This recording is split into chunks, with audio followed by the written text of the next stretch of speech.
25 million people continue to be exposed to asbestos in the workplace. So there's a big cost to using asbestos in dollars and lives. Research that goes into these decisions has to be directed by independent, unconflicted scientists. It's not something that just affects workers, it affects everyone.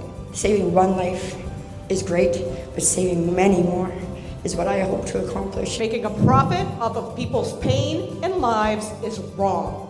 We can't quit, not as long as there are hundreds of thousands of people still to be diagnosed. Ban the asbestos once and for all. Hello, my name's Harminder Bains. I'm a lawyer from Leeds. I work in London. My father died from Mesothelioma 19 years ago, and I've been specialising in asbestos diseases ever since.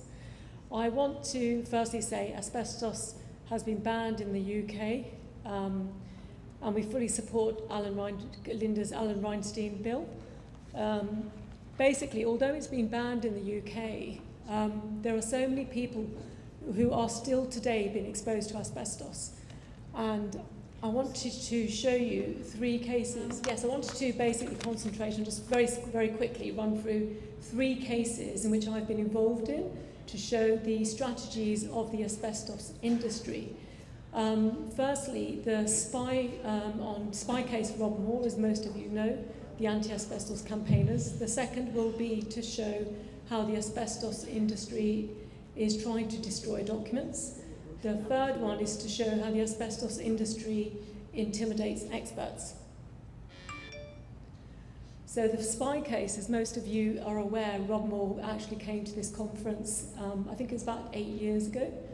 I was that's me, I was the first claimant with 4 other campaigners across the globe who decided to start a court case in the Royal Courts of Justice in London. And the reason we did that, it was simply because we wanted to find out why he was spying on us, who told him to spy on us, and what information he had obtained.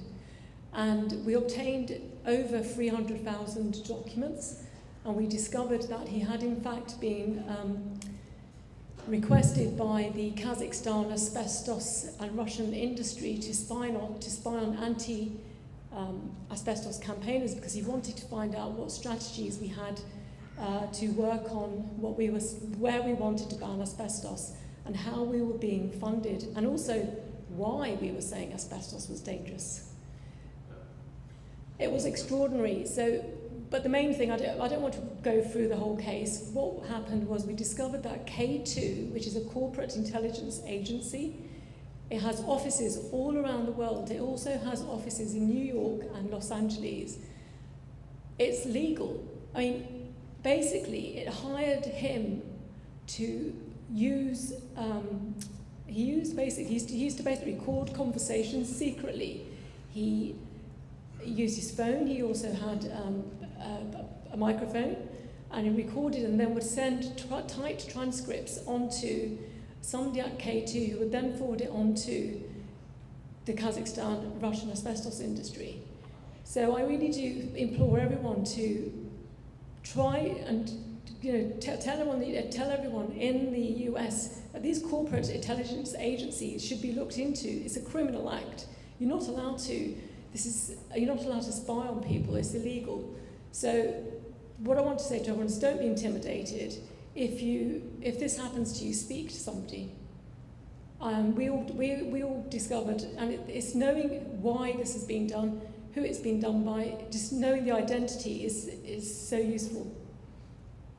The second case I wanted to speak to everybody about was it's a case called Cape Intermediate Holdings Limited. Cape is a well-known manufacturer of asbestos products around the world. I discovered in 2016 that it was about to destroy documents which show the true levels of the levels of danger which come from asbestos insulation board. It's a lot higher than we've all been told to believe. And I also understand that the Cape's own scientists set the safe levels. So that's one of the reasons why I wanted these documents. I went to the Royal Courts of Justice in London and I obtained an injunction to prevent the documents from being destroyed.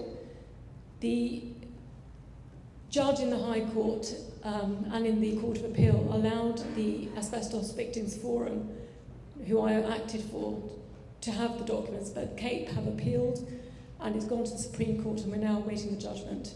If and when we get these documents, hopefully they'll be highly relevant because they will show the true dangers of asbestos insulation board. It's a lot more dangerous than we've all been told to believe. The other case which I'm acting for, and the judgment isn't out yet, it's something which David Michaels was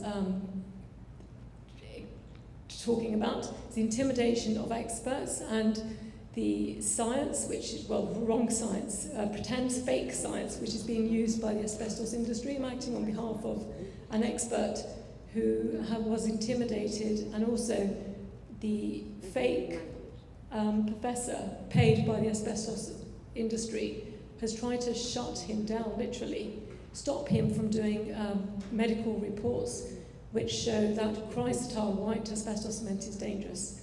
I'm awaiting the judgment, and hopefully the court will allow us to have the identities as to the people who are doing that to him. Thank you very much.